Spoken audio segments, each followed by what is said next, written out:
Well, hello everyone.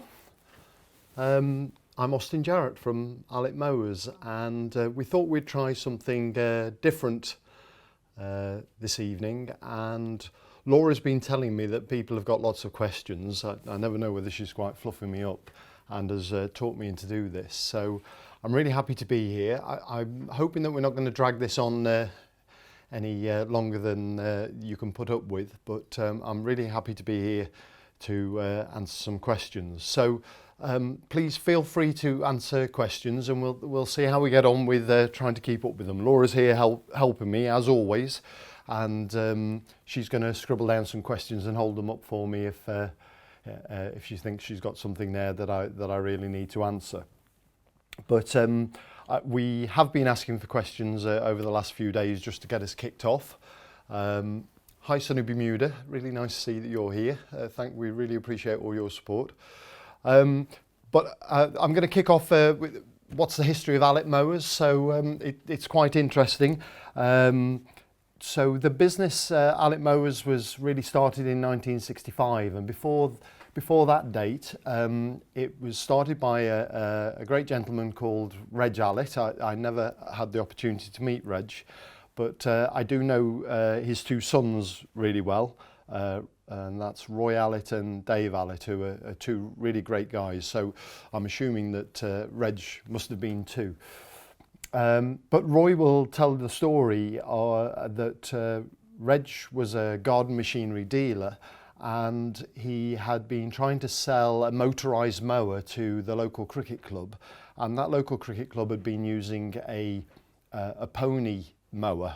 That is a mower that was dragged along behind a horse, and this guy was very reluctant to go to a motor mower, and so Reg took along a motorised mower which was available, and that was I'm going to mention this name once. Our competitor Dennis took along a Dennis mower, and that mower was started with a crank handle like old engines used to be, and used to wind them up. But there's one thing that you need to know, if any of you are old enough to know, when you're starting an engine with a crank, you do need to keep your thumb out of the way of the crank handle, because when that engine fires up, sometimes it fires just before top dead centre, flips back, and it breaks your thumb.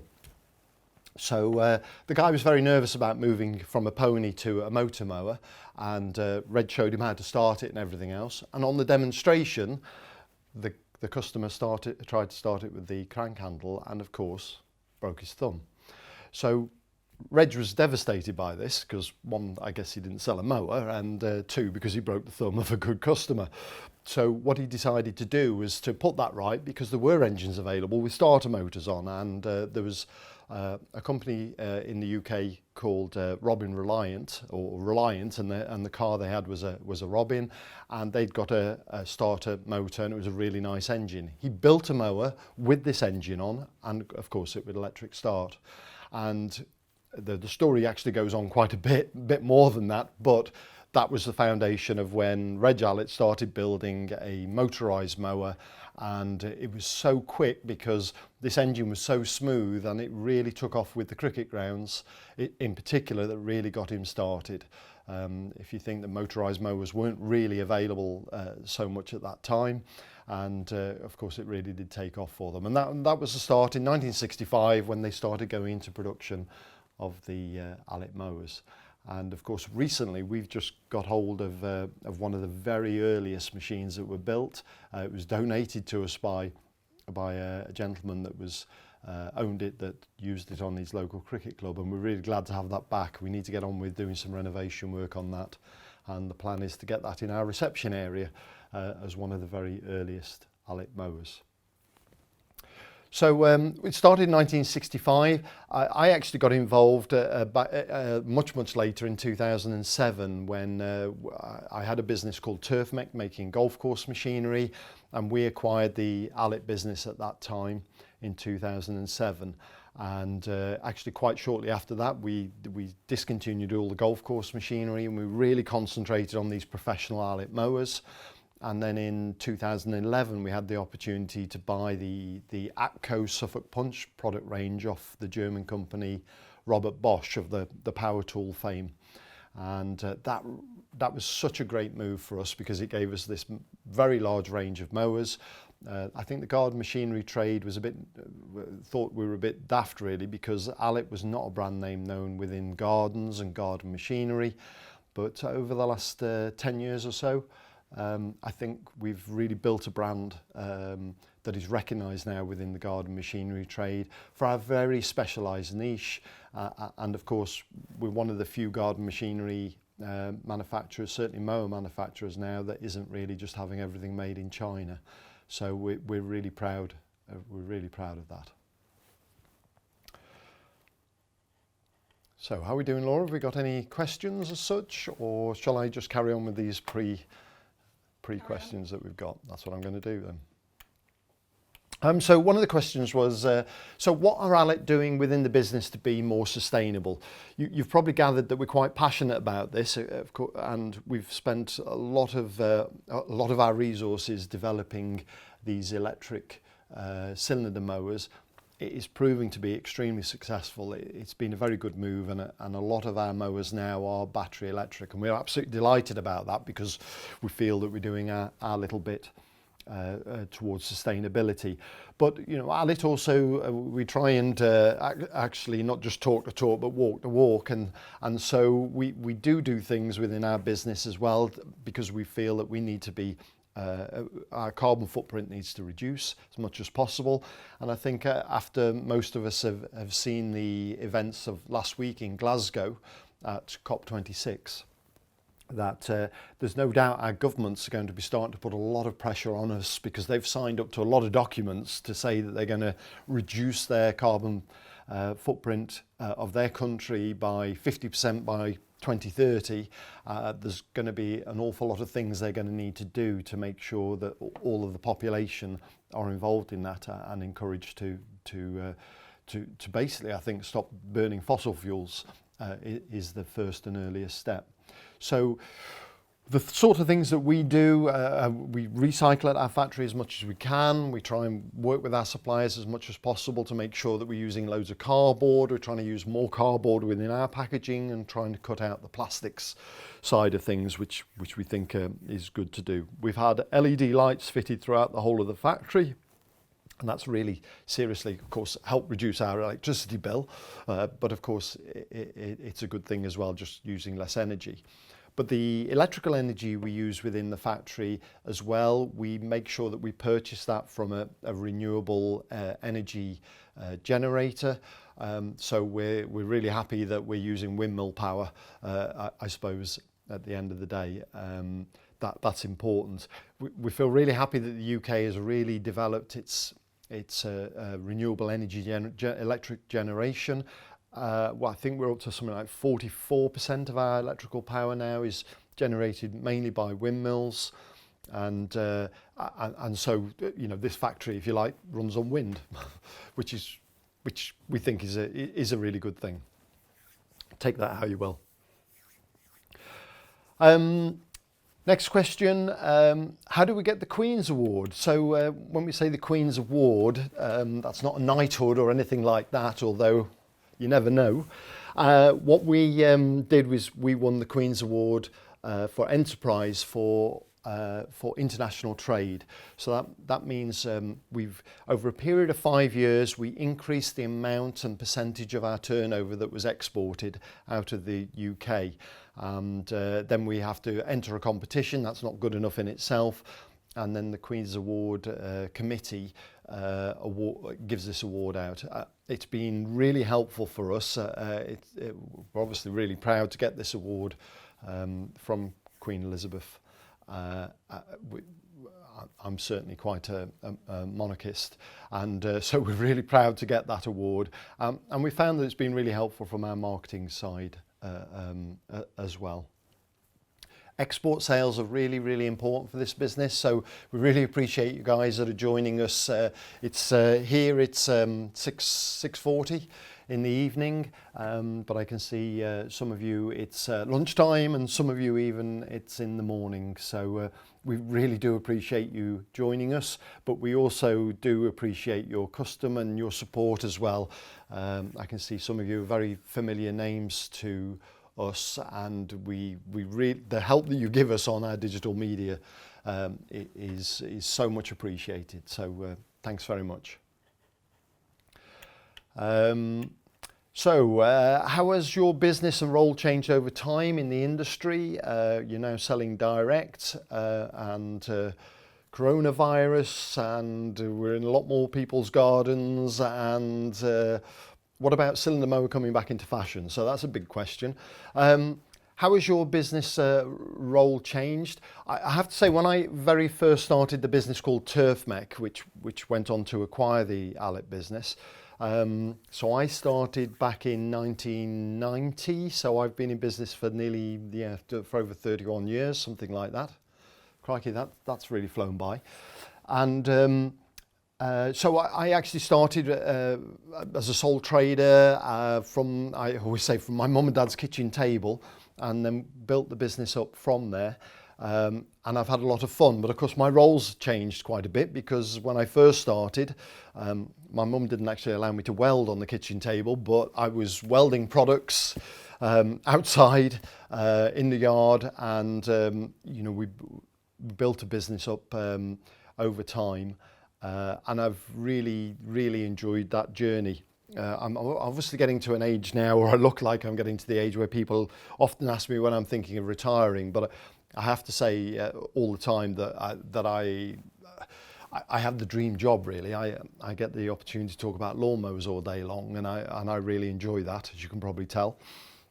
And so my role has changed. I have some really good people in the business. I have a really good partner in Allett Mowers as well, James Till, who actually does all the hard work. He makes sure that the business is properly organised and that people know what to do, and we come up with strategies, and then he does the important stuff of actually making sure that it's implemented. So having great people around you actually makes it much easier, as I'm sure a lot of you will know. So my role has changed an awful lot. Allett will be getting on for 60 people coming up quite shortly. We're just hiring over winter time now. Going from sole proprietor, sole employee, right the way through to now managing a business of 60 people. Obviously that does change. There are different responsibilities, should I say.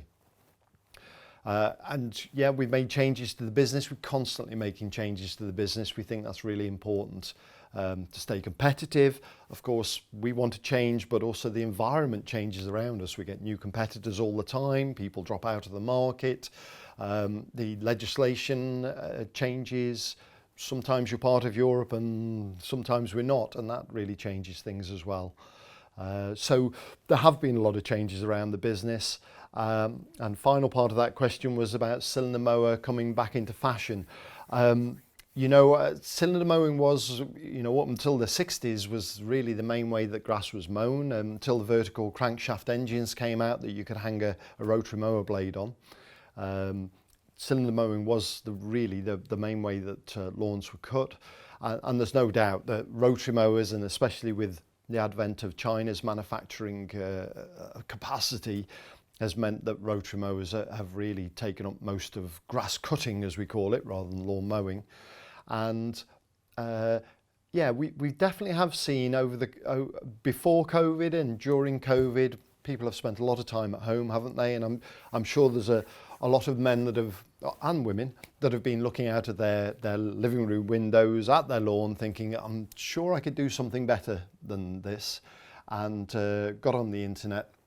And I think with a lot of you guys, with your videos and some of our videos as well, you've made that really accessible for new customers to understand what they've got to do in order to get a great lawn and be very satisfied. And I have to say, part of the joy of what we do is we make a lot of people very happy because they are able to achieve a great lawn. And I have to say that rates pretty highly on my job satisfaction scale.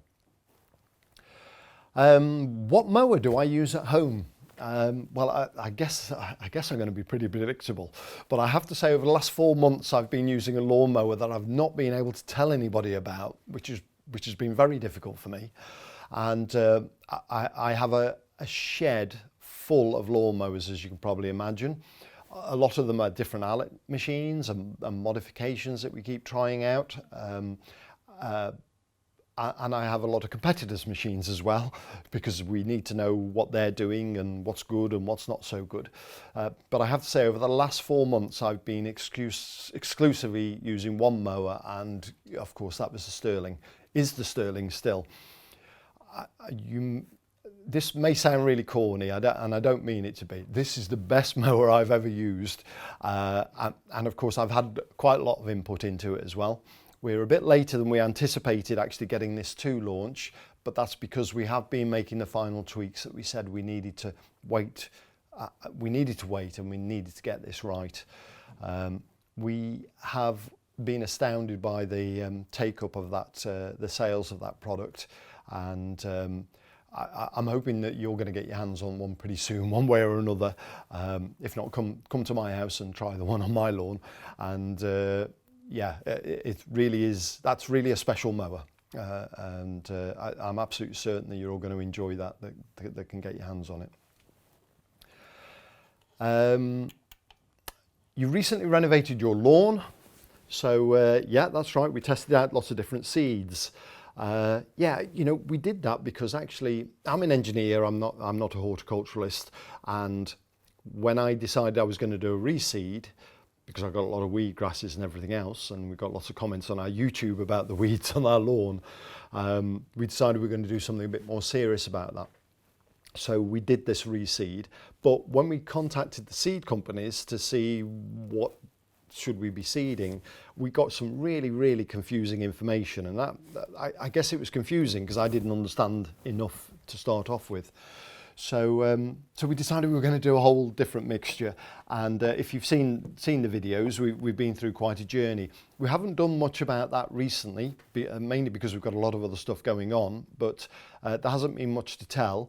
But yeah, I have to say it's been a really interesting thing. I've learned an awful lot about different varieties.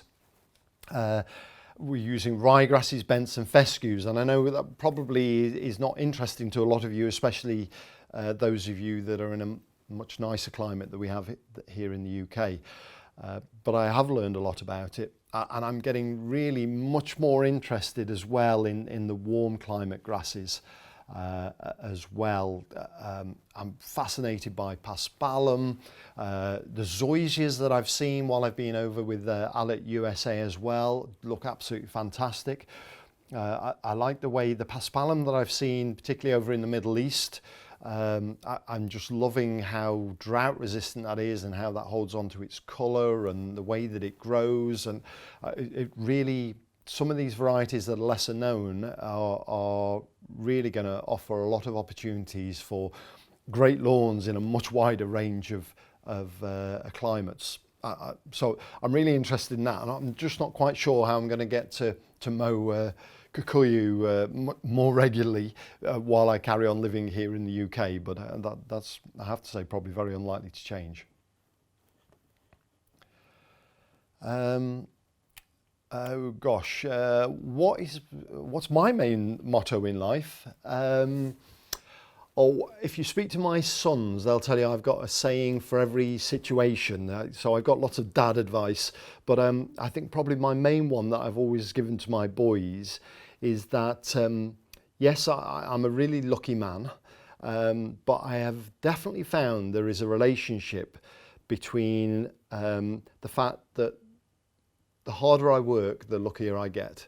And that's probably the one that I use with my sons the most often. And I have to say they've both turned out to be really hard-working boys. And maybe it did work. And they're very lucky too. What are the challenges in the market and the changes in the industry over time? What are the challenges in the market? From our perspective, I guess probably one of our biggest concerns is that as this business grows and we get a higher profile within the lawn mowing industry and the quantities of machines that we make increase, that it starts to attract the attention of a Chinese manufacturer, and that you know, that would put us under a serious amount of pressure if a Chinese manufacturer entered our market. We're pretty confident that we it is not a product that's easy to copy, or there's a lot of technology involved that you wouldn't know about, and we try and keep secret. Just even making a good cylinder is actually tricky and involves a lot of knowledge. So if the Chinese were to enter our market and to come in at a much lower price, although it might make you guys happier and it would put us under a lot of pressure, I say that tongue in cheek, it would obviously put us under a lot of pressure. So how are we responding to that? We are trying to be even more innovative, because innovation's much more difficult to copy than just cutting steel out and welding it together. That's not enough in itself, but we hope that we can deliver really good value by delivering innovative products. And I also think that as long as my design engineers keep mowing lawns and renovating lawns, they know what we need to do in order to get a better and better product. And I don't think the design engineers in China will know that stuff. So they won't know the right things to do except for copy our products. So I hope that's not going to be the case. I do really believe that that our product's going to be really difficult to emulate, especially if you don't know an awful lot about lawns. What else was there? Changing the market, changing the industry over time. Yeah, I guess, you know, with this business is the same as any other business, really. The market environment has changed a lot. There's direct sales. We don't sell on Amazon, but within the UK, we do have our own direct-to-market store. We work in conjunction with the dealer network, which we're building and is becoming very strong. We've got some really good dealers, and they really, really help deliver high levels of service locally to customers in the UK. And we are building that around the world as well, where we get clusters of customers. So we're really determined. We recognise having a good product is actually only part of the thing that we've got to do. We've got to make sure that our customers get serviced afterwards. The product should last a long time. They need to be sharp. There's some skill involved in making sure that that happens too. So I think that's probably one of the big changes and the things that we've got to work hard on. Any question you'd like me particularly to answer, Laura? We've got a few come through. Yep. Any plans to make any other lawn care tools? That's from Dennis West in America. Oh, Dennis. Dennis is a special guy this year, isn't he? Yeah, champion. Champion. So we're really pleased, Dennis, that you won that competition, because actually that was really, really well deserved. So other lawn care tools, yes there is. We are constantly working on new stuff and new ideas, and I have to say some of the products that we come up with don't get any further than my garage, and we decide that it's either something that doesn't add enough value, is not better than anything that's already available on the market. So if that's the case, that we decide to store it and work on something else instead. So we are always working on different things. We are sort of aware of the tools that customers really need. We do feel that if it hasn't got a lot of innovation involved, then you may as well buy one that's made in China. So there are new products. I've got a really fantastic engineering team here at Allett. They're very passionate about what they do. They really listen, and we've learned to listen actually much better to our customers than we ever have done before. And I'm absolutely convinced that the Stirling product is touched the spot for so many people that have seen it, because we listen so carefully to the customers. And I think as long as we carry on doing that, this is no secret, every business should be doing more of this. None of us listen to our customers hard enough. I think we're getting better at it and coming up with better and better products. So yeah, please always put your suggestions in. If it's going to be a hollow tining fork or something like that, that's probably not something that we're going to go into, because you know that what is it? But you know, we're always interested to hear what we should be working on, and it needs to be something that's got technology attached to it. Otherwise, it's very difficult to manufacture it competitively in a first world country such as the UK and just be competitive. So yes, we are. Give us your ideas though, please. Anything else, Laura? Fergal Dempsey, any plans for a 14-inch Stirling? 14-inch Stirling. The difference in price between the 17-inch and the 20-inch Stirling is quite small, and it would be the same with the 14-inch Stirling. It would actually be within a few $100s, few €100 difference of a 20-inch machine. And we'd be really nervous. There's quite a lot of tooling to do. The machine wasn't designed to accommodate a 14-inch chassis, so there's some changes we'd need to make there. So at this moment in time, we don't see that would be the case. We think the more obvious extension of the Stirling, to be perfectly honest, is to go bigger than that. So we wanted to get a year of work under our belt with that. We're going to be monitoring how people are using the machines, and then with that information and understanding how they're using them, the currents that they're using, whether the motors and the batteries can take it, we'll have a much better idea with that data as to whether we can make a bigger machine. So I think the bigger machine will actually maybe be just $100 or $200 more. That looks like it's a much better value proposition, to be honest, than a 14-inch Stirling version. But you know, we listen carefully, I've told you, so please just keep pestering us, and maybe if we get 2 requests, we're more likely to do something with it. If I get 100, you can pretty much guarantee that we'll be doing something. What would you say to professional gardeners / business owners on this page, this live stream, about the power of social media to engage with the customers? Yeah, so what's social media done for businesses? I hope you heard that question. It's landscape gardener, commercial. What about the power of social media? So, you know, I have to say that I'm no social media expert, but it's enough for me to know Laura, because she makes sure that all this happens. But there's absolutely no doubt we're a small engineering business in the middle of the UK, and we are able to compete with some of the biggest people in this industry because of the power of social media. It's been really, really important to this business, and even we consider probably our most successful medium format is YouTube, where we hope that what we've done is create a lot of content to help people achieve the great lawns like all you guys do, and you don't think anything of it, but there's a lot of people that want to learn.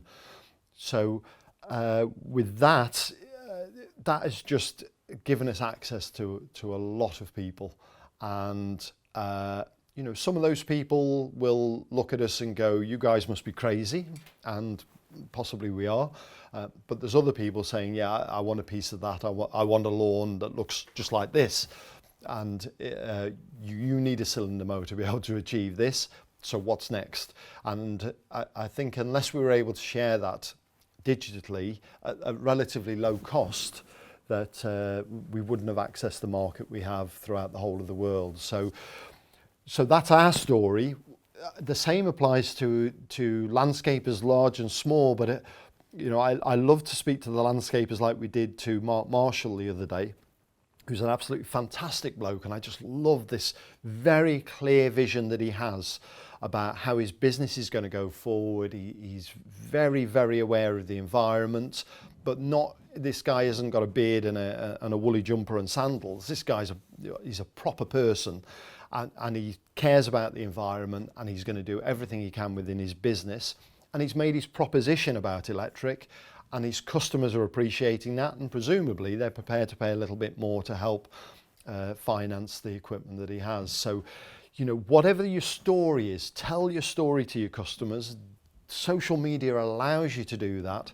And as you can tell from me, you don't need to be very polished. You've got to accept that you're going to stutter your way through certain things.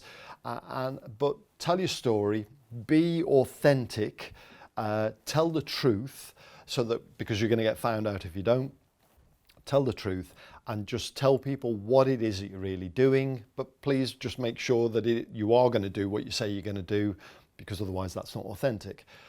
So openness, honesty, use digital media as much as possible. You'll have your digital media of choice.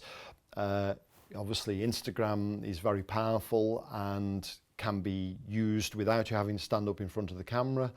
But if you're a small landscape business like we're a small engineering business, I mean, don't be afraid to stand up and give it a go. And hopefully when you watch me do this that you realise that you don't need to be a polished actor or presenter at all. So at the moment, the Liberty product range is a standalone product range. We of course are always looking at improvements in those products, and things may or may not change there, but we're really happy with that whole Greenworks proposition that there is on that. That was our first electric product, and it has just been unbelievable. That's the way that's taken off and gave us the confidence to make the really heavy investment that we have in the Stirling product. But grass box on that, I don't see that at the moment. It's certainly not top of our agenda. But yeah, we always say never. If enough people ask, then we'll probably do something about it. Can the Stirling cartridges be used in the Kensington models?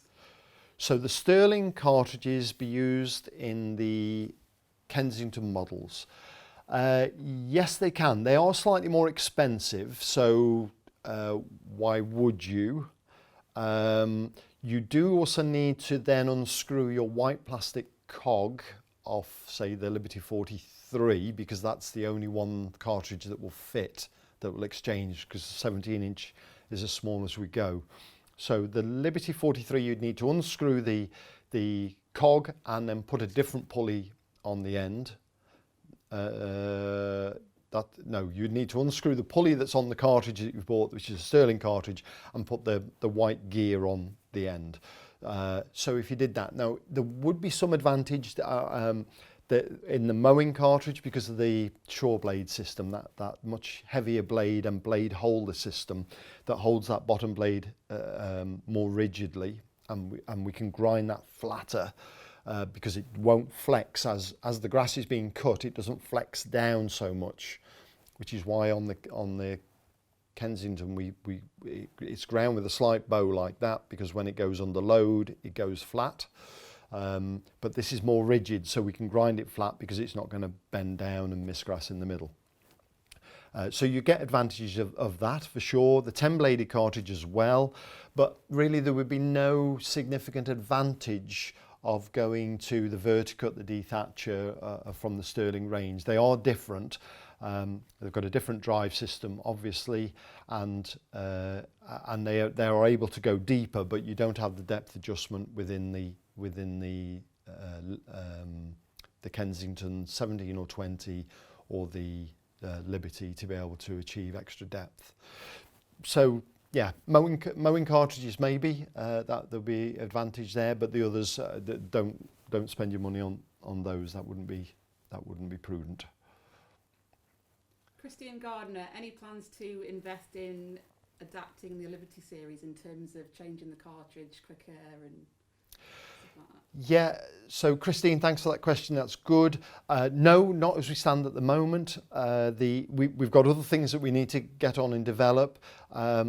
You know, as a manufacturer, the big thing is that everybody goes to the cheaper product and says, can you not take that cheaper product, add all these features and the costs onto it, and then it's got more expensive. Whereas actually what we're trying to do is to give machines at different price points with different costs, obviously, so that people can access really good cylinder mowing with a Liberty product without having to pay the Stirling price.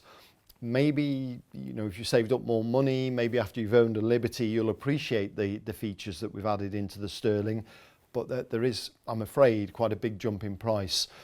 So if we turn the Liberty into a Stirling, then it will end up being at a Stirling price, and then I'll end up with Liberties and Stirlings that are all expensive with the same features.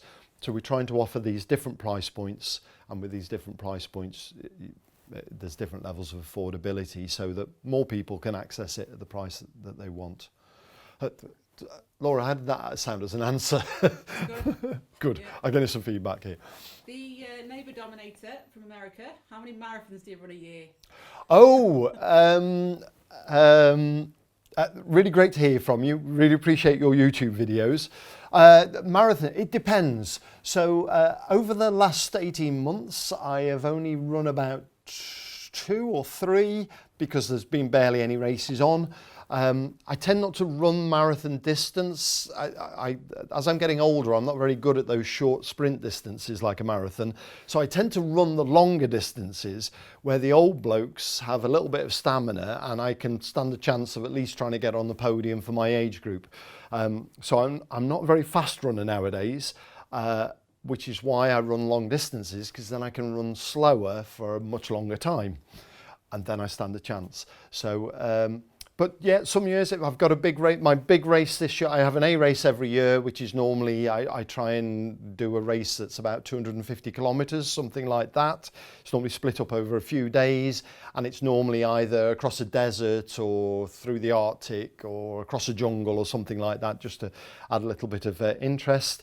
And in the run up to that, then I tend to run a lot of sort of 50k one day races in order just to build a bit of stamina and obviously a bit of extra fitness. But you do need to train for it. You need to test the equipment out that you need, because in the races I do, I'm normally carrying everything I need for a few days, including all my food, but not the water normally at all.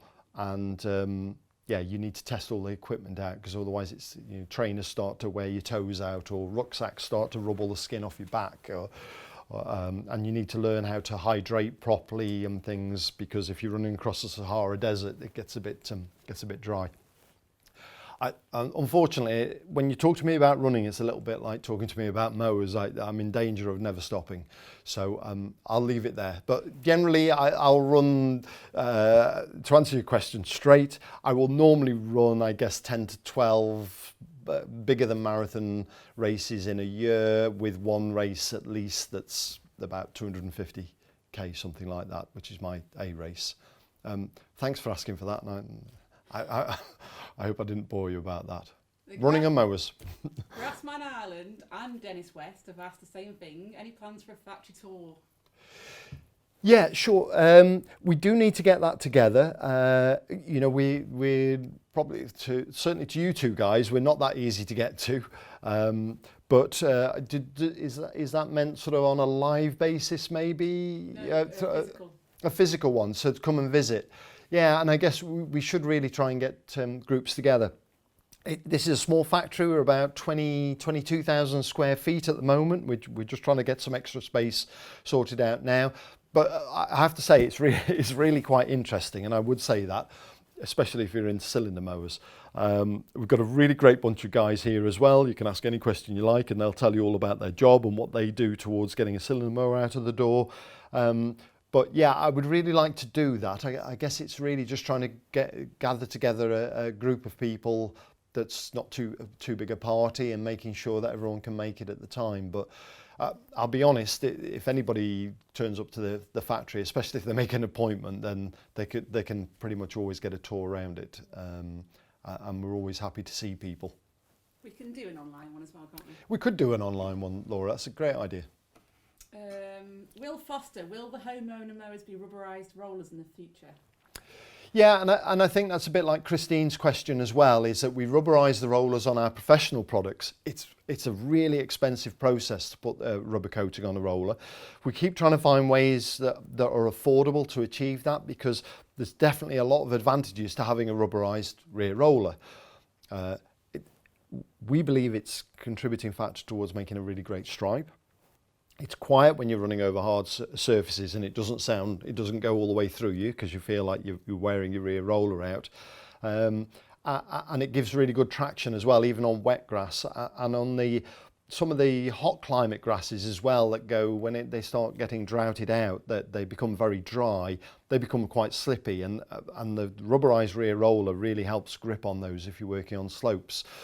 So there's a lot of advantage, without doubt, for the rubberization of the rear roller, but it is really expensive and to do, and of course that ends up getting reflected in the price. So if anybody knows of a way that we can rubberize a rear roller that means it doesn't cost me either one arm or one leg or both, then we could offer that even as an optional roller economically, then I'd be really interested to hear it. But my buyers and engineering people to date have not been able to find anything lower cost than we put on our professional products, and remember our professional products are, 2, 3, even 4 times more expensive than a Stirling. So they can take that little bit of extra cost. It's one of the reasons why they are more expensive. But I hear what you're saying. There's definitely advantages to having it. And I wonder whether we should, for the Stirling, for instance, offer it as an optional extra. But I think you're going to be really surprised by the amount of money that increases the price of that product by. But we are constantly trying to find a better way of achieving that rubberisation of that roller. Will customers be able to get the grooved roller fitted rather than an option on the Stirling, or is it just an option? So we're putting the groove front roller, and it's a really beautiful roller, that one that we've got. So what are the advantages of a groove roller? Groove roller is really good at not laying the grass down before you mow it, to make sure that you try and get as even a cut as as best as you possibly can, while maintaining height control on undulating lawns. The disadvantages of a groove roller, in my opinion, are that the stripe is always stronger if you have a front roller. So that's a really important factor to us, because our customers love stripes. But there are certain circumstances where if you're not mowing regularly enough, then you really do need to have a grooved roller. And there's certain types of grasses, I think, that it works really well with. So I've been waffling on. So the question was, are we going to offer it as an alternative? So what you're saying is, can I have a grooved front roller in lieu of a solid front roller? Actually, we weren't planning on doing that. And the reason for that is because it's a 5-minute job to swap it over. And there are times when a grooved front roller will not be good enough. So I'm thinking of an instance, for example, when the ground's really wet, the ground pressure on a groove front roller is much higher, and so it sinks into the soil and creates mud stripes, and is just not very good. If you're doing mowing where you need to turn a lot, then the grooves sort of tend to dig into the ground a bit more, and it doesn't create such a nice effect. And when you do want really strong stripes, actually it's really worth putting the front roller back on again. When it's really wet, you put the front roller back on again. So I think that there's situations where actually you do need both rollers, and yeah, so I don't think we'll be offering it as an optional extra. Otherwise, we'll end up having to sell you a flat plain roller when it gets wet, or when the conditions are not right for a groove front roller. Milo, an obsession. How many showrooms will have the Stirling in, and when will they start getting stock? That is a great question. So we have actually ring fence. Are we talking about UK? Yeah. So in the UK, certainly our big distributors have already ordered machines, so they'll have those in stock. They'll be getting those at the beginning of next season. And then our UK dealers, really it is down to the dealer themselves. We're encouraging them and trying to give them incentives to order Stirlings. We'd like to see them in the showroom, because we think that our customers really need to go along and feel it generally before they make that sort of commitment, that sort of financial commitment. So we would like you to be able to go and feel that. So we are trying to get them to do that. It's not my call as to whether the dealers stock them or not. We really want them to. Most of our dealers are sometimes focused on trying to sell cheaper mowers because they think that's what everyone wants, and we're really trying to educate them to make sure that when one of Allett's customers walk into their showroom, that it's actually quality of cut that is most important, rather than a £100 rotary mower that's been made in China. So and they need to understand that it's about the results that we're all trying to achieve in our lawns. So it takes some encouraging for them to stock such an expensive machine, but we're determined to make sure that if they're going to continue to be an Allett dealer, that they will be stocking a Stirling, and we need to make sure they get the right training so they know how that product works, so they can keep you well informed. Tom's lawn, any chance in a manual push mower? Tom, it was great to meet you at Saltex last week. I think the answer is yes on that one, but don't hold your breath just yet, because we have some things that we're working on right now. So like I say, don't hold your breath. I know you're particularly keen on a push mower, and you probably enjoy the exercise. And you know, there are certainly in the UK and in Europe, we have quite a lot of very small lawns, and it's difficult to make the investment in a full powered mower just for a small lawn, but you still want a really nice lawn, and we think that the push mower is a really good solution for that. In the launch video we mentioned about additional cartridges. Can you give us any teasers or potentials, as we want the same, we can put in any more requests? My lawn obsession. Yeah, my lawn obsession, thanks for that question. Yeah, we've got some ideas. I've got a feeling that I think you may have asked a question about things like corers and things like that, aerators. It's difficult with the lawnmower because we need it to be as heavy enough to be strong enough and to hold its accuracy. We don't want it too heavy that it becomes then quite difficult to use. So we need to find the right weight point.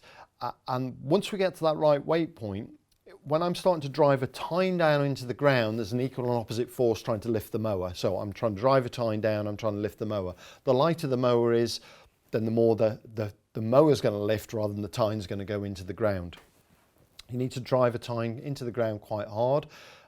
We have, as a company, we have quite a lot of expertise in hollow tining machines on golf courses. We have built thousands of those, and so we know quite a lot about the hollow tining. That's unlikely to happen, I have to say, because we don't think that's an appropriate thing. It will just wear your lawnmower out, might make your lawnmower more inaccurate as a result of having had a cartridge that works really hard. But there are other cartridges, and you know, as a taster, you know, some of you may have seen my annual meadowgrass battle on my own new lawn, and I'm convinced that if I could get a verticut with closer blades, more of a, what should we call it, a groomer type cartridge, that I'd be able to lift those blades up more and get those seed heads in my grass box when I mow. So I think that's probably most likely to be an early one, and I think it would be a really good benefit. But if we're going to do that, we'll mock one up, and I will end up using that on my lawn for quite some time this springtime before we would launch it. And I need to be convinced that it really makes a difference. But yeah, I need as much advice as we can. Any ideas that you've got, anything that you try out, any of those that you're really handy, we're all ears. We really are interested to hear what it is that you want to do. But we have quite a few different ideas that are on our hit list just at this time. And the brush is a really interesting one. I've been using that, and we're getting quite different results with this new stiffer brush than we did with the Liberty brush. And I'm interested to see what's going to happen this springtime when I use that, actually. Matthias Zakari, he says, can he flatten his handlebars on the Stirling so he can mow underneath his kid's trampoline? Yeah, so the handlebars on the Stirling are perfect for doing that because they drop down right flat if you need them to. But I've got a suggestion for you. You're never going to get lovely stripes all nice and straight up your lawn. Mow one half of your lawn, move the trampoline, and then mow the other half. I think that's the best way to do it. That's the way I do it. Dennis West, are the handlebars tall on the Stirling? He's 6'3". Yeah, watch the video. You're taller than me. I'm 6 foot, and I find it really comfortable. I have it at the high setting. I have it at the forward setting. You can see my arms are fairly well bent. They could probably do with being a little bit lower. So I don't think there's going to be any issues there at all, Dennis. And yeah, you know, there are opportunities actually to do even a modification on that machine so that you could drill an extra hole in and lift it up even higher. That would work. I maybe shouldn't be talking about how you might modify your machine, but that's what I would do. If I was 6'7", that's what I would do. Probably I won't need to do it if I was only 6'3". Pure Turf Lawns and Gardens. There was talk about a transport wheel kit for the Stirling. Will the wheels be removable? Don't know yet. I think not. I think if you're going to fit them, I think I'd rather make them so they fold up. We're still a bit unsure actually how many people want a transport wheel kit, but I think it's likely to work its way onto the options list, and I don't think I'll have you pulling those on and off, because I'm assuming that if you're going to go and mow your lawn, you drop the transport wheels to get from your garage to the lawn, and then from your lawn to your garage. You don't really want to be taking those on and off. It's not as if it's an occasional use thing. So I think they would be attached. You might just lift them out the way. I've seen a competitor that's got the wheels, and when I'm turning really quickly or abruptly, I tip the mower back more. The wheels would be touching on the ground. I actually need them to fold up out of the way, is my opinion. So yeah, I think we have been asked a few times for that, a few more times, and I think we'll do something about it. With the deeper cultivation to the Stirling, is there any chance in a sorrel roller type cassette for aeration? Yeah, the sorrel roller is an interesting one. Yeah, again, we fit the sorrel roller to bigger professional machines. You've got to remember those machines are upwards of 120 kilos, up to 180 kilos, something like that. So they've got a lot of weight to put on the spikes. And I always liken those spikes a little bit to the nail bed that the guy lies on, and he doesn't get them just poking all the way through his skin, because when you add up the surface area of all the points of those nails, actually there's not a lot of ground pressure to actually poke them through the skin or poke them through the soil. So you do need to have quite a lot of weight to be able to get multiple numbers or a meaningful number of those pencils, steel pencils, to dig into to contribute by pushing into the ground. So I'm not sure that we've got enough weight to be able to do that, but we already have the tines here to be able to mock something up actually to try that out. So I'll tell you what I'll do. I'll tell you that I'm going to try it out, and if it's successful, you'll hear more from us, and if it's not, then you won't. Thanks for that, though. Lawn care with Mike. Did we find out if Austin's neighbour owns an Allett? Does my neighbour own an Allett? My immediate neighbours do not own Allets. I'm not sure that they've got lawns. I'm hoping that the reason that they haven't got lawns is because they just don't want to even enter the competition. But I did have a visit from my next door neighbour, but 10, the other day, that heard about the Stirling that runs the local, the grounds maintenance of our local cricket club. And he came round on Saturday morning, and he has a lovely lawn. So some of my neighbours have lovely lawns, and I have seen some in our road, but I tend not to go pestering people when I'm at home. Josh Bray, hopefully I've said that right. What are the different battery capacities from Ego? The thing that we like about Ego, they are a more expensive battery than the Greenworks one that we work with.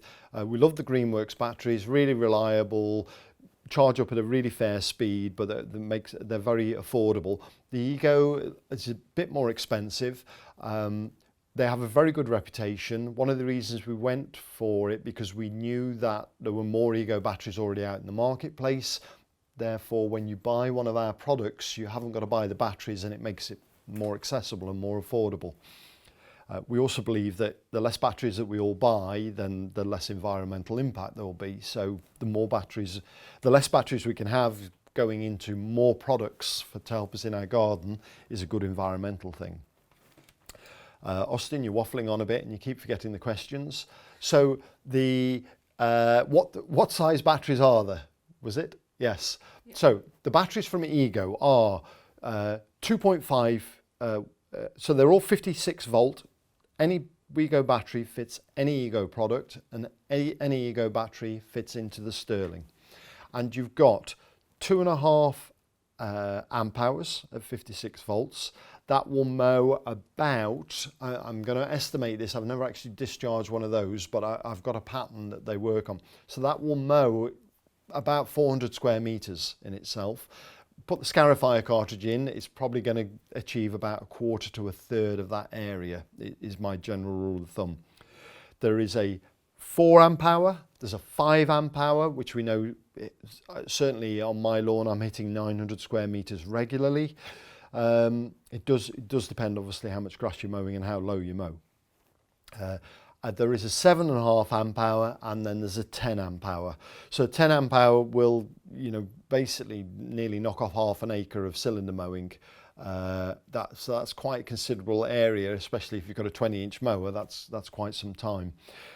Ego have told us that for 2022 they're also going to be adding 20% onto that, so there will be a 12 amp hour as well.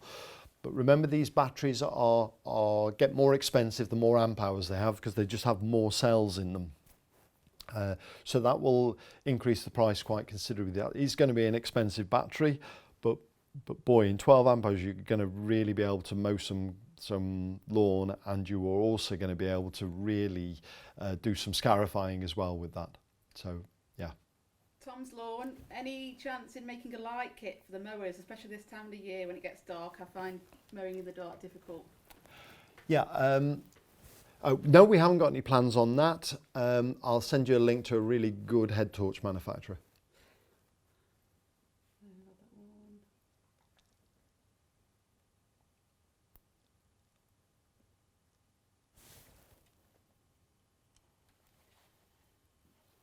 Is there any chance in an Ego conversion for the Kensington? An Ego conversion for the Kensington? No. So that presumably that means you want to be able to take a Kensington and put an Ego battery on the drive. To be honest, there is not hardly a single component that is the same on the Kensington as a Stirling, because the Stirling's been designed from the ground up as an electric mower, and the Kensington hasn't. So actually, by the time you've made that many parts in order to make that kit, I don't think that's going to be economical. You're going to be better off selling your Kensington for the best possible price you can and trade up to a Stirling. I think that's probably the most cost-effective way to do it. Which is quieter, the Liberty or the Stirling? Stirling.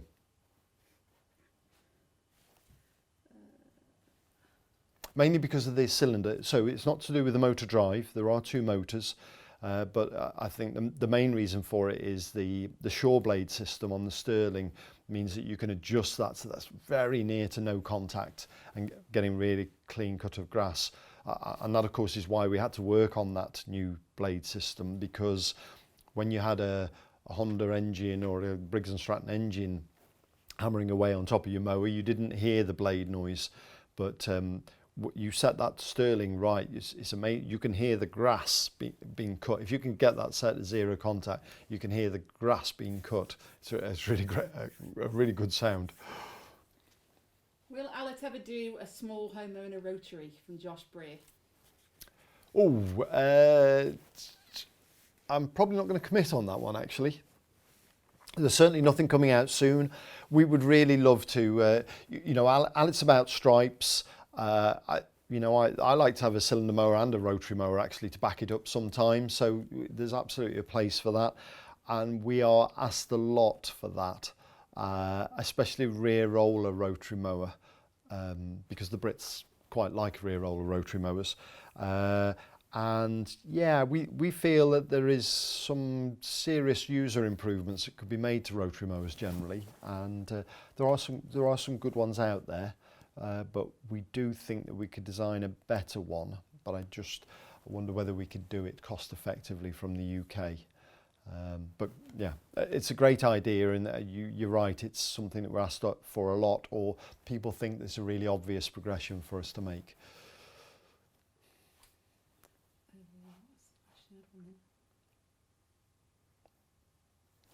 Why Ego and not Greenworks on the Stirling? Yeah, so we needed to remove our engineering manufacturing vulnerability of just being with one supplier, I guess is one reason for that.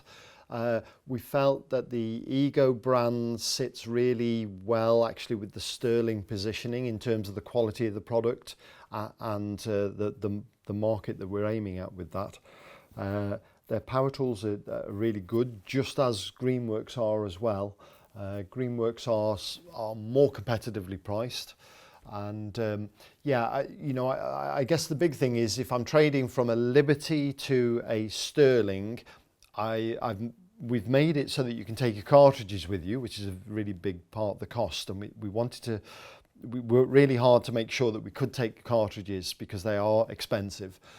But we also then said, but actually you're going to probably have to sell your Liberty anyway, and they're probably going to need a battery to go with that. So you will be able to sell your battery and your Liberty if you're going to trade up to a Stirling.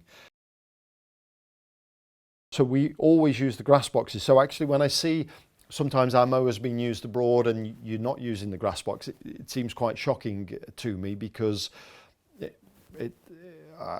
it's good to collect the grass clippings. That's why they do it. They always collect the grass clippings on the golf course. It's a good thing to do if you want to achieve a really great lawn. So I don't think we'll be doing a deflector instead of a grass box, if I've understood the question correctly. Foxton Football Club, why a removable battery rather than a larger constant set in place battery? Okay, so hi Cambridge. Why?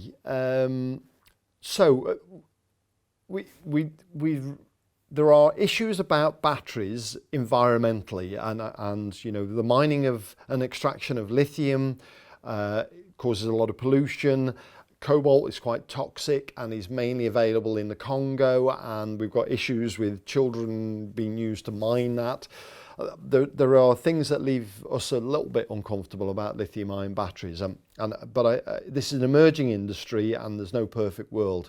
We need to finance those industries to make sure that they behave better, and we get new technologies in order to extract those ingredients for lithium-ion batteries.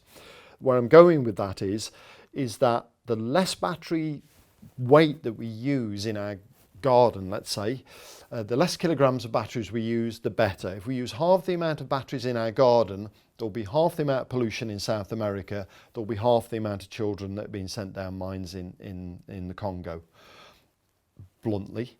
And so that, if we have a battery that is permanently on our mower, you can't use it for anything else. When I buy a blower, a hedge cutter, a trimmer, a long reach saw, I would need to buy batteries for those. And what I would encourage you to do, whether you go with Greenworks or you go with Ego, that you buy those aligned tools that you can get, which are all really good, and they're really affordable as well if you haven't got to buy a battery with them, and then you use that same battery. So reduce use of batteries, or getting better use out of the batteries that we do buy, is achieved by having a removable battery.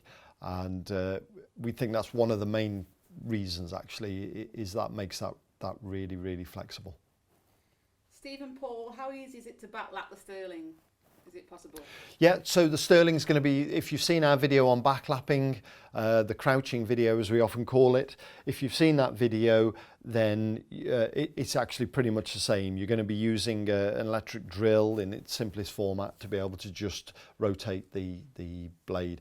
The bottom blade is thicker, so we might have to take a little bit longer or use a coarser grade of backlapping paste. Then yeah, that's achievable. And we think that's really important as part of a cylinder mower proposition as well. The sharper you keep that, the better it cuts the grass, the quieter the machine will be as well. And probably the most important thing is, the tighter you put that cylinder, the quicker the battery will discharge. So if you keep the blade sharp, keep the contact to absolute minimum, then your battery will mow or each battery discharge will mow further. And we think that's important.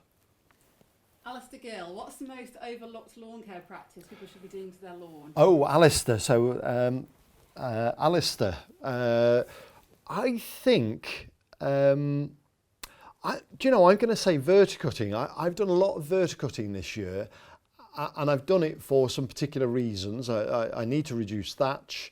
I find it really quick. I find it helps cut into the thatch because I need to get more contact with seed and soil when I'm doing that type of work. But more importantly, I am using more of the rhizomous grasses, and I definitely find that when you cut those, that you get better tillering. And of course, that's because of the UK types of grasses. I know a lot of the warm season grasses you really, really, really need to keep on top of, stopping your lawns turning into a giant springy mattress. And I think the verticutting is also a really good one for that, although I have no real expertise in that. I just don't think, the more you disturb the sward almost, the better it becomes. And I really love the verticutting, whether that be in our product or anybody else's product. I think it's a really good thing to do, and they do it a lot on golf courses. They do it a lot on golf courses, so I think that's probably a good lead as well. Is it possible to change the speed, so like when you're mowing you can go faster and verticutting slower? Is that a good thing, do you say? Or is it possible to change the speed? So you can mow quickly and then verticut yeah, slow. Yeah. So that is that's something that's really good with the Liberty, the Kensington products. You can speed the product up and slow the product down, but the cylinder and the rear roller proportionately get faster and slower. What the Liberty does is it allows you to control the rear roller speed separately to the cylinder. So the cylinder is always spinning at the same speed, and the rear roller you can with the rotor shift control on the handlebars. By rotating that, you can go everywhere from 0 up to 10, and 10 gives you 5.6 kilometers an hour, about 3.5 miles an hour, which is a really good pace for mowing. And absolutely, I say, I like to mow quickly. I'm a runner, and I'm always in a hurry, and I'm always running out of time. So I like to mow quickly, and if I mow regularly, I can mow quickly and get great results. But when I'm verticutting, you need to go slowly, you need to go at the right speed, and that's the flexibility that Stirling gives you. So thanks for that question. It really allowed me to talk about the Stirling. Critical thinking on YouTube. Obviously, we took the Honda concept mower to Saltex. What was the feedback like, and do you see a future with the Honda motors? I think the Honda engine allows two things. Manufacturers, and there were a lot at Saltex, I was surprised, they didn't spend their COVID 18 months doing the thing that needed to be done most, which was to develop their products so they were no longer fossil burning, and to switch to electric. I was surprised by the amount of manufacturers that haven't done that. I guess they're in denial. So it's going to allow them to very quickly unbolt the Honda GX horizontal crankshaft engine and bolt this Honda EGX equivalent on. It has 4 bolt holes, exactly the same as any Honda engine, and the crankshaft's in the same place. We dropped one onto one of our professional products. It uses the Honda engine. It took us half an hour to swap it over. That works really well. So I think it's going to allow manufacturers that aren't up to speed to get up to speed really quickly. And I think the other thing is, if you already own a product that's got a Honda GX engine on it, you're going to be able to trade out at some point and just swap this over so that your product becomes electric. It's a really impressive unit, as you'd expect from Honda. It's very well made. The motor itself is extremely robust. The battery charger, again, all extremely robust.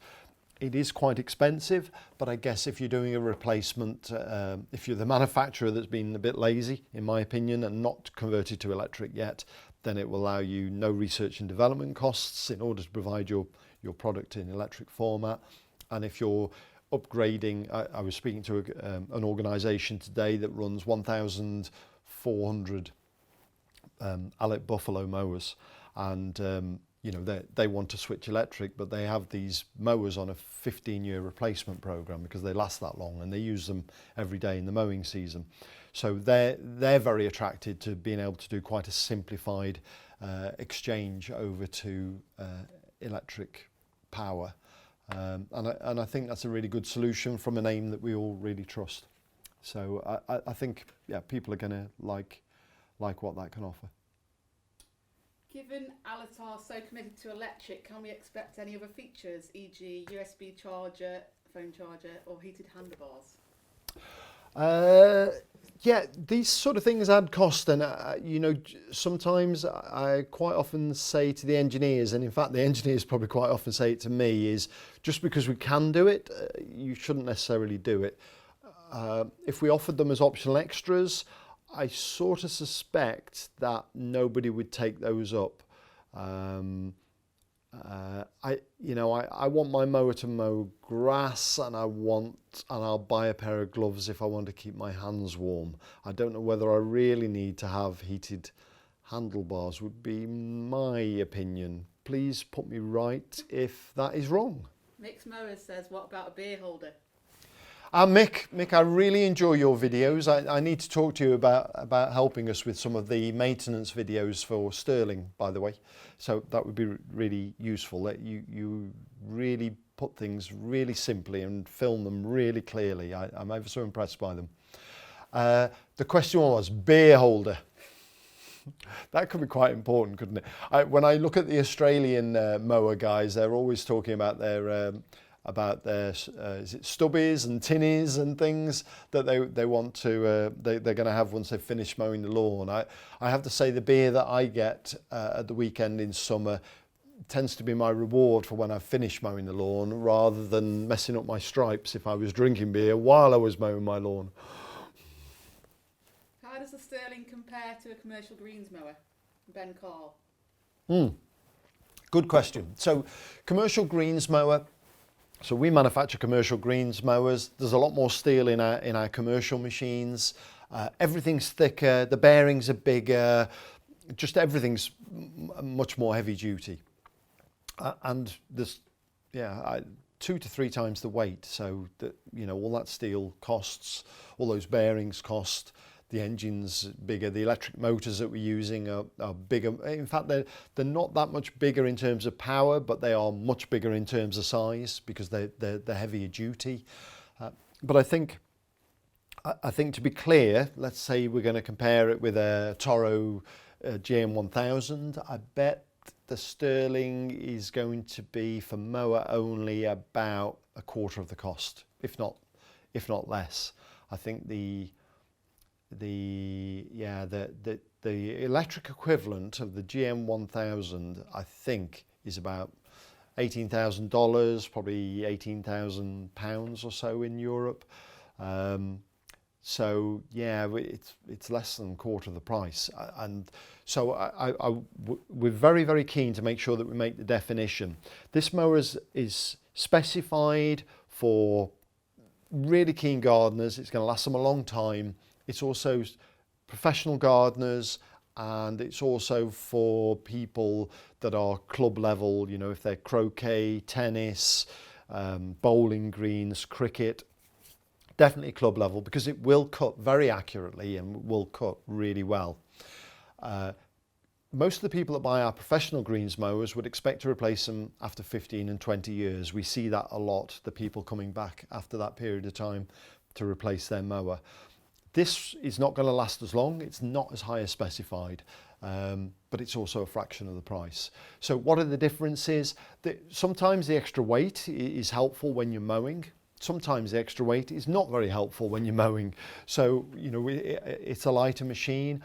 I think the big thing is that when you're in a garden, or if you're a volunteer at a sports club, you appreciate the value of having a very light, very manoeuvrable mower. And at 57 kilos, it's heavy enough to create a really great stripe that will last a long time. The weight on this one is really well balanced, I have to say, which is an issue we have on some models. And I think it's about specification, really. When you're paying that much more money for a Toro or even for an Allett greens mower, professional commercial grade, it's something that's going to last you a very long time, and it's going to maintain its accuracy for a very long time. If you're going to do a lot of miles with a Stirling, it's not going to last that long, and you didn't pay that much for it. But what it will do is deliver some really fantastic quality cuts. We've taken that to club users and professional mower guys that have said, Allett, you've got a problem. Why am I going to buy another Allett tournament when you supply me a mower a fraction of the price that does the same job? Well, yeah, it will do the same job, but it won't do it for as long. We have to be clear about that.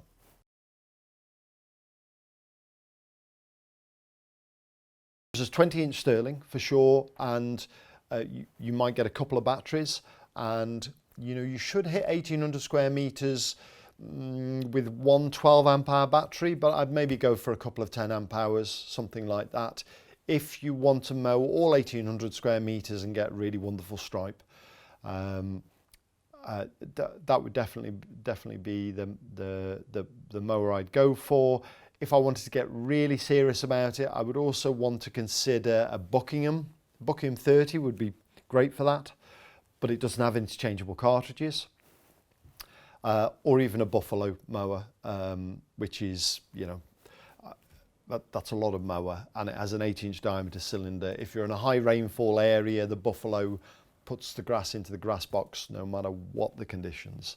Yeah, if you want to chat it through though, please call in, and if you speak to the girls, then ask for me, and if I'm available I'll speak to you. If not, I'll call you back. Tell me a little bit about the Stripes competition every year. So the Stripes competition is, we have a lot of fun actually at Allett looking at the Stripes and the stripe lawn competition. We love the characters that are entering it. We love the people that are getting the recognition. I mean, we have seen life-changing results from a winner of the stripe lawn competition. But we just love it. I hope everybody treats it in a fairly light-hearted way. We take it very seriously, and we take the judging responsibility really seriously. But we really enjoy it. We've been running that, I think, Laura, for 9 years now. Yep.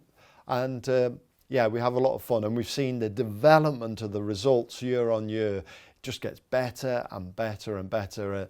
And Dennis's result this year, I was just blown away by it. I mean, I couldn't consider myself having the time or the skill to be able to create that, and I think. Yeah, it's really good. We get a lot of press coverage as a result of that, and consequently so do you. And yeah, it's a lot of fun. I hope nobody takes it too seriously, but we do judge it very seriously, and certainly our judges do anyway. You've got the Union Jack and all the products. What does this mean to the business? Yeah, Union Jacks, a lot of people around the world call the stripe lawn as an English lawn, and so the Union Jack's really important to us. And yeah, I don't want anyone to think that means that we're Brexiteers or we're anything else other than patriotic and proud of our country, as I hope all you are proud of being parts of your countries. I think that's...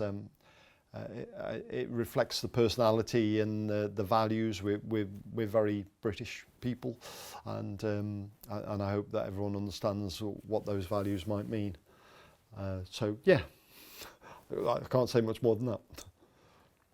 This one's sort of been answered, but how do you relax away from work, and how do the 250 kilometre runs prepare you for life?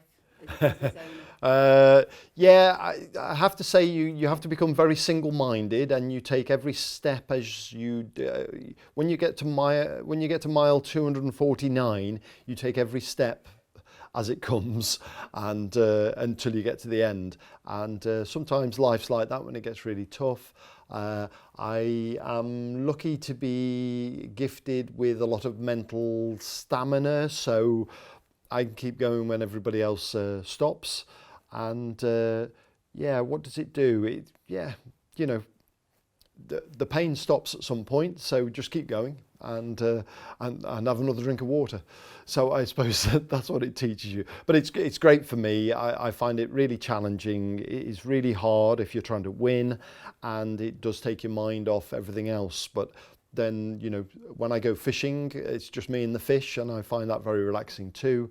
And my other thing is mountaineering. So I in the winter time, because of the industry I'm in, I'd normally and traditionally take my time off in the winter, and that means that I can run in the mountains, or I can ski, and I ski uphill, and yeah, I do lots of stuff in the mountains. So yeah, I like to be active. Will Ego make the plastics British racing green on the handlebars? Paul Anderson. No, and it's funny, we saw your comment actually there, Paul, and our thoughts were actually each of the touch points on the mower on the handlebars are luminous green, and actually what your question is prompting us to think about is we maybe should continue that theme through the mower so that your height of cut is also there, and your screws for your cylinder adjustment, the handle for on the cartridge, maybe those should be led through actually, so that anything you need to touch in order to adjust or use the mower is also light green. And we're thinking that that actually might be an extended theme throughout the mower. But yeah, I appreciate your comment on that actually. Tom's Lawn off Instagram. What's the plan if people do rip their bag on the Stirling? Are we going to be selling the bag mesh as a separate part? Yeah, there's been a couple of questions raised about that. We haven't managed to wear any out yet, and they're getting thrown around in vans for testing and all sorts of things that are quite rough to that grass collector.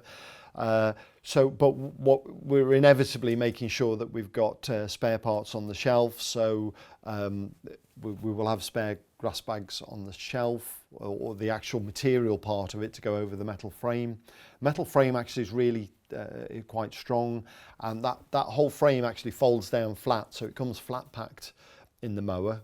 We've got some nice sort of IKEA-like instructions to put that together, but then it all folds out to give you the volume that we've got. So it's really clever design actually. It really works well, and it's very positively hooked to the mower. It doesn't bounce off easily either. So yeah, there will be replacement parts for that, and yeah, I don't think they're not that expensive if you do want to. I did see some of the pricing on those because we're just getting all the spare parts pricing sorted out now. So I think actually sometimes you might just freshen that up and put a new bag on every now and again if the logo becomes a bit faded. Real life mowing on Instagram. Why? Hang on. Is there any plans for a cover on the Ego battery? Real life mowing. So we've had that comment several times. One of the things that maybe, I don't know about whether you understand the engineering side of it. One of the big challenges on the battery drive of machines is keeping the battery cool. As they discharge and actually as they charge up, they are prone to heating, and the heating can affect the cell, which means that the life of the battery, not just the discharge time, the life of the battery, that's the number of discharge cycles that battery cell goes through. If you discharge them too quickly, if you charge them too quickly, or if they heat up, then the discharge cycles before you reach, say, 85% of new charge life, that decreases quite considerably. So it's really important to make sure that in our design that we keep the battery as cool as possible. There's protection on the machine to make sure you don't discharge the batteries too quickly and they don't get too hot, and there's temperature monitoring within that Ego battery. But one of the easiest ways to keep the battery cool is to make sure that we can get lots of airflow. So there are apertures in the battery that allow the battery to cool and flow, and they've got some real special gel type coatings over each cell because Ego really stress that. They have this arc shape of battery. Do you want to pass that one to me? That one there. They have this arc shape, and part of the arc shape is let me show you that. You can see on this battery here the arc shape. And the arc shape is actually, right, if it was square, you wouldn't have so much surface area to content of battery. So by making it this shape, this arc shape, it does mean that it can cool better. So when you look at this here, there are apertures here. Grass clippings won't go in, but this allows flow of air around the battery, and that's really important to keep these cells cool. And Ego spend a lot of time and effort on making sure that these batteries remain cool. So if you put a cover over that, then you're reducing the airflow, and we need to get the airflow going so that you can work the machine hard and get the job done that you need to get done. I think the other thing is, if we put a cover on, it will end up being transparent, and I'm thinking of hotter, sunnier climates. We don't have that here in the UK at all.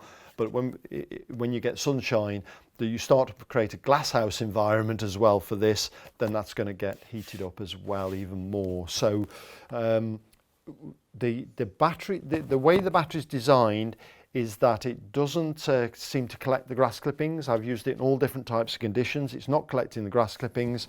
And the other thing is, when you drop this battery in, the battery terminals connect up here. So if it was the Greenworks battery, the terminals are right at the bottom, and so any grass clippings that did go to the bottom would be getting in the way of the terminals. But on this Ego battery, the terminals are right up at the 3/4 of the way up, so it doesn't make any difference even if you did get grass clippings in that battery bay. So that's probably my most complete answer. I hope I didn't bore you to death with that one, but I'll give you the same answer if you dare ask me the same question again. We don't think that the battery cover is going to be something that enhances the machine or its performance or the life of the battery. Real life mowing on Instagram. Is it possible to get a groove roller for the Kensingtons or Liberty 43s? Do you know, I've got a feeling, don't quote me on this just yet, but the 17-inch and the 20-inch, I think the outside distances are the same. That would be really nice if we were able to do that, because I know there is a lot of people that would benefit from a grooved roller. I haven't even seen the costs on that just yet. It's still in test. But I hope that roller is going to be affordable, because I think especially in some grass types, less likely the UK European type grass types, I think in the warmer climates that will give a lot of benefits, and I think it'll give a lot of benefit on the Liberty 43, where the roller is more able to sink into a more thatchy soil or a more robust, dense sward. It will sink in and be more stable, in particular on those types of swards, if that makes sense. How can people buy a Stirling in the UK, and what options does it come with in terms of Stirling on its own battery? Oh, okay. So if you want to buy a Stirling in the UK, you can go to our website. That's your starting point. Go to the bottom, look at the dealers, and that same applies to everybody worldwide. Find out who your local dealer is by going to our global dealer locator. Also, if you're in the UK, you are able to buy it off our e-commerce store, so you're dealing direct with the factory, and you can order it from there. If you just go to shop and then Stirling, you can order it from there. So at the moment, we on our website are taking deposits, and I'm sure the dealer shops will be doing the same as well. And the formats that it's being sold at in the UK, I know for certain. I'm not in control of how it's sold in what format in the rest of the world. But in the UK, you can either buy it bare tool if you already own Ego product, so you've already got batteries and chargers. You can buy it with a 5 amp hour battery and a standard charger. You can buy it with a 5 amp hour and a rapid charger, or a 10 amp hour and a rapid charger. So there's 4 ways you can buy it. Obviously, they get more expensive the bigger the battery is, and whether the rapid charger is more expensive than the standard charger. Mixed mowers, would the Stirling take a trailing seat? No, it won't, Mick.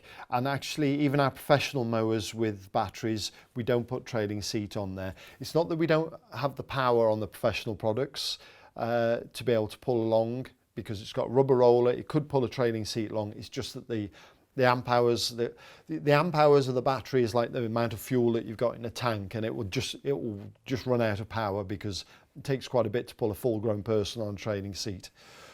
The only way we could take that forward is probably if the trailing seat had its own set of batteries and you could plug that into the mower, so that you had a bigger reservoir of energy to be able to pull you along. But I think it would have the power. And the Stirling, certainly without a rubber coated roller, it probably wouldn't have the traction to be able to pull along a trailing seat anyway. And hey, we need the exercise, Mick, don't we? Our distributors in particular have been extremely bullish about this and have committed heavily. I'll tell you now, probably for the first time, we are in the discussions whether we're going to double or treble the amount of machines that we're making this next year, over and above what we thought we were going to make, just because of the orders that we received. It's a week ago today that we first launched the product. We've pretty much sold the amount of machines that we thought we were going to make in the first year. So it's that sort of difference. and it's November, which in the Northern Hemisphere is not normally a mower buying month. So yeah, so the reaction has been really quite astounding. One more question from Simon at Worcester College. Hi, Simon. In your opinion, which Oxbridge College has the best lawn? There is only one, of course, Simon. I can't remember. I can't remember which college it is now. Yeah, good one. You really do outstanding work at Worcester College there, and you are such a really lovely team. I think I've met most of your team one way or another at different events, and you lead a really great bunch of people there, Simon. You do a great job. That's it then, we're done. That's great. Okay, thanks everyone for tuning in. We're always so flattered by the support that we get from all of you guys. And of course, you can send in messages to us at any time. We'll get back. You know, Laura provides the quickest response service to any questions that are ever asked on digital media. She does an absolutely amazing job. I certainly wouldn't be here in front of the camera if it wasn't for her. I hope you enjoyed it, and I believe that actually Laura's been filming this whole lot as well, so you'll find it on YouTube later as well. Thanks guys, really appreciate it. Thanks ever so much for listening.